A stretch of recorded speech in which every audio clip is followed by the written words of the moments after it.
నిర్మాణం చేస్తారు. కానీ అవును. రాజ్యాంగానికి అతీతంగా వ్యవహరించే పరిస్థితి దాపురించింది ఈ దేశంలో రైట్. గాని, రాష్ట్రాల్లో గాని. వస్తా, మళ్ళీ మీ దగ్గరికి దాన్ని వస్తా. ప్రేమేంద్ర రెడ్డి అక్కడి గారి దగ్గరికి పోతా.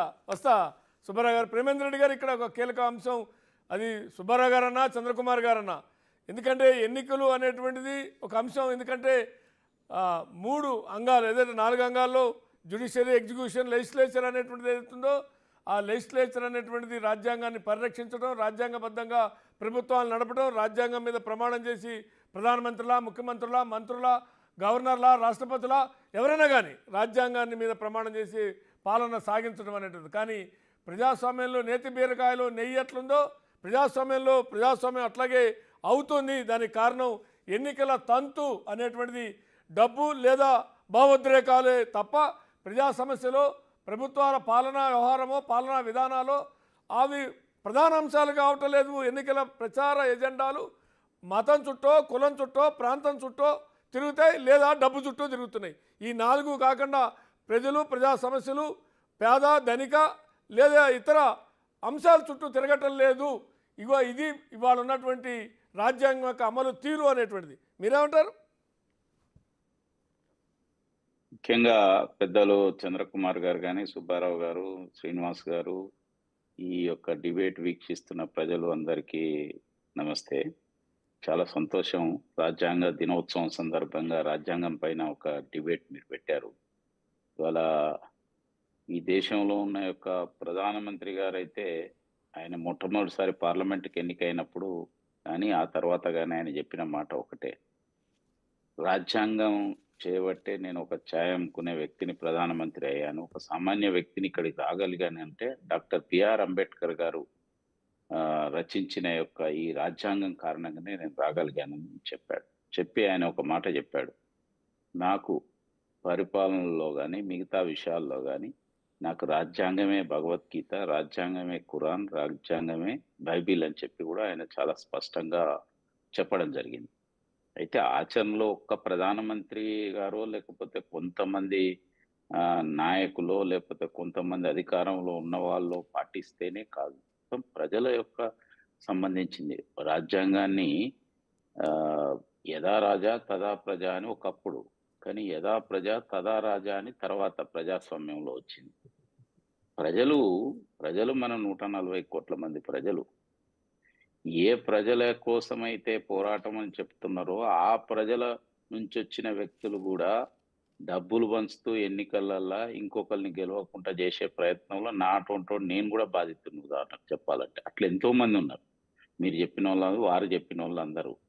కాబట్టి ఇక్కడ ప్రధానంగా 4 విషయాలు ఉన్నాయి. రాజ్యాంగం అనేది తప్పక కాపాడబడాలి. రాజ్యాంగం ప్రకారం పోతేనే కనీసం మనం ఇట్లా ఉండగలుగుతుంది. రాజ్యాంగం కాక ఎవరిష్టం వచ్చినట్టు వాళ్ళు చేసే ప్రయత్నాలు చాలా చేశాను. ఇంతకుముందు మీరు ఈ డిబేట్ ముందు కొన్ని మాటలు వినిపించారు, రాహుల్ గాంధీ గారు కానీ మిగతాయి. నేను ఒకటే విషయం చెప్తున్నా, రాహుల్ గాంధీ గారు చెప్తున్న మాటల విషయంలో రాజ్యాంగాన్ని పరిరక్షించే ఒక దానికి ఆయన కనుక ప్రాధాన్యత ఇస్తే, అసలు ఆయన పార్టీ, ఆయన కుటుంబ సభ్యులు గతంలో ఎమర్జెన్సీ తీసుకొచ్చింది ఈ దేశంలో ఎవరు?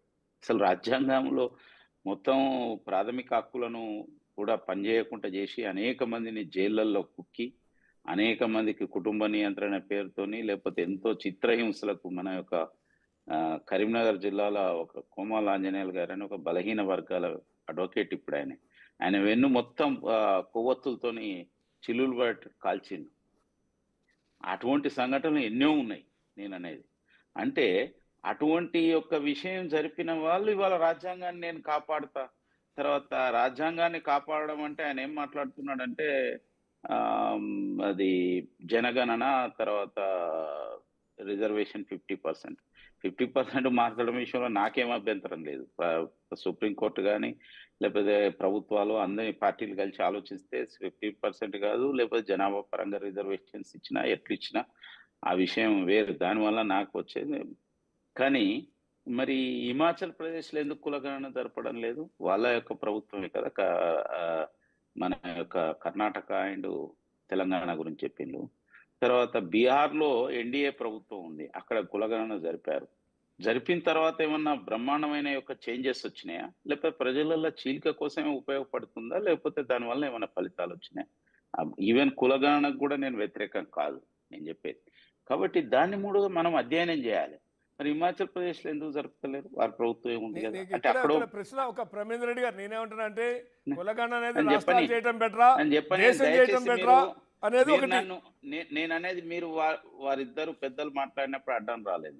అట్లయితే మీరు నన్ను ఈ డిబేట్లు ఉంచండి, లేకపోతే మీరు మాట్లాడుకోండి, నేనేం వద్దంటలేను. అంటే వాళ్ళు ఎందుకంటున్నా అంటే ఇప్పుడు వారందరూ మాట్లాడిన తర్వాత వారందరూ వినిపించిండ్రు మీరు నేను debate లో వాళ్ళిద్దరు first- న్యూట్రల్ కాబట్టి వాళ్ళ ప్రశ్నలు లేదు. ఈ మా డిబేట్ మధ్యలో లో ఫస్ట్ రాహుల్ గాంధీ గారి, రేవంత్ రెడ్డి గారిది వినిపించిండ్రు. అందుకోసం చెప్తున్నా, నేను అందుకోసమే చెప్పినా, లేకపోతే నేను అవి తీసుకోని కాదు. ఆ మాటలన్నీ కూడా వినిపించినాకనే డిబేట్ స్టార్ట్ చేసింది.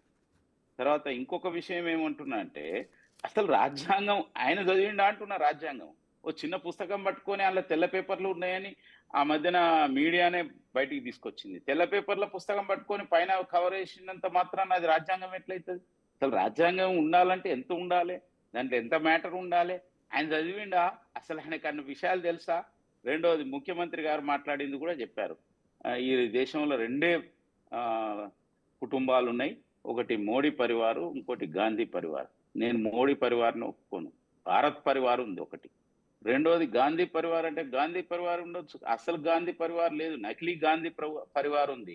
ఆ రాజ్యాంగాన్ని మొత్తం దెబ్బతీసిన యొక్క పరివారం పట్టుకొని ఆయన నేను వస్తా, మీరు ఉండండి అని అంటే, అందుకోసమే ఇగో ఇటువంటివన్నీ కూడా జరుగుతున్నాయి ఇవాళ దేశంలో. తర్వాత ఎన్నికల వ్యవస్థ విషయంలో తప్పక ఎక్కడైనా కనుక అన్యాయం జరిగితే దానిపైన వెళ్ళొచ్చు, సుప్రీంకోర్టుకి వెళ్ళొచ్చు, మిగతా వెళ్ళొచ్చు. పెద్దలు అన్నారు అక్కడక్కడ పోలైన వాటికంటే ఓట్లు ఎక్కువ వచ్చింది. ఓట్లు ఎక్కువ వస్తే దాని మీద చేసుకోవచ్చు.